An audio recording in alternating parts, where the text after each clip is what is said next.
পুরুষ হিসেবে আজ খুব লজ্জিত আমি। মনে হচ্ছে পুরুষ হিসেবে আসলে কথা বলতে এখন খুব লজ্জাবোধ মনে হচ্ছে আমার। আসলে আপনারা কেমন পুরুষ বলেন তো? আপনাদের কিছু অল্প সংখ্যক পুরুষদের জন্য পুরো পুরুষ জাতি এখন লজ্জিত। পুরো পুরুষ জাতির একটা বদনাম হচ্ছে। আপনাদের কারণে মেয়েরা তার ভাইয়ের উপর বিশ্বাস হারিয়ে ফেলতেছে।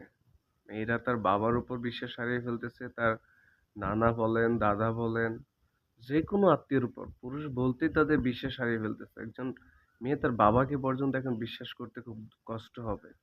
শুধু আপনাদের এইসব কাজের জন্য। আপনারা কেমন পুরুষ ভাই? এই ছোট, ছোট বাচ্চাদের উপর আপনাদের এই পশুর মতো যে আপনারা ঝাঁপিয়ে পড়তেছেন, কেমন পুরুষত্ব আপনাদের বলেন তো? ভাই বর্তমান জগতে, বর্তমান সময়ে ৳৫০, ৳১০০ হলেও দেহ পাওয়া যায়। ৳৫০০ হলে অনেক সুন্দর, সুন্দর নারীর দেহ পাওয়া যায়।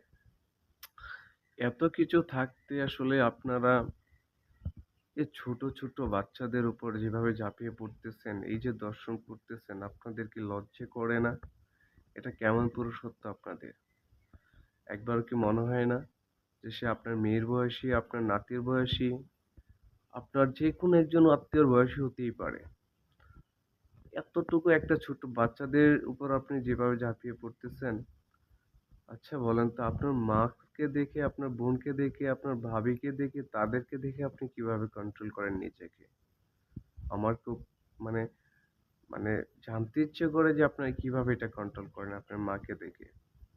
আসলে আমি খুব কি বলবো মানে এসব বলতেও নিজের কাছে খুব লজ্জাবোধ হচ্ছে যে আপনাদেরকে নিয়ে কথা বলছি। কিন্তু আপনারা দিনে, দিনে যেভাবে যেসব করতেছেন, এটা কোনো একটা পুরুষের কাজ নয় ভাই। এবার থামেন আপনারা। এবার থামেন। এভাবে আর কত বলেন তো?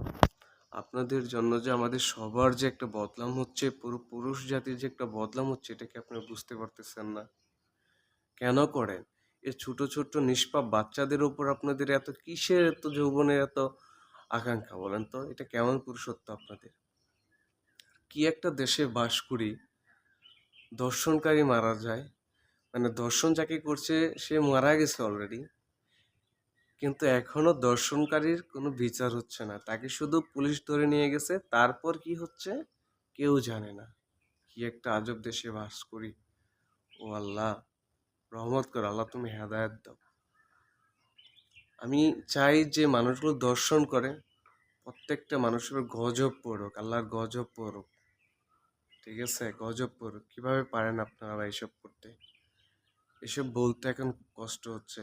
খুব খারাপ লাগছে যে আপনাদেরকে এসব বলছি। মানুষ না অন্য কিছু বলেন তো। ছি! খুব লজ্জিত।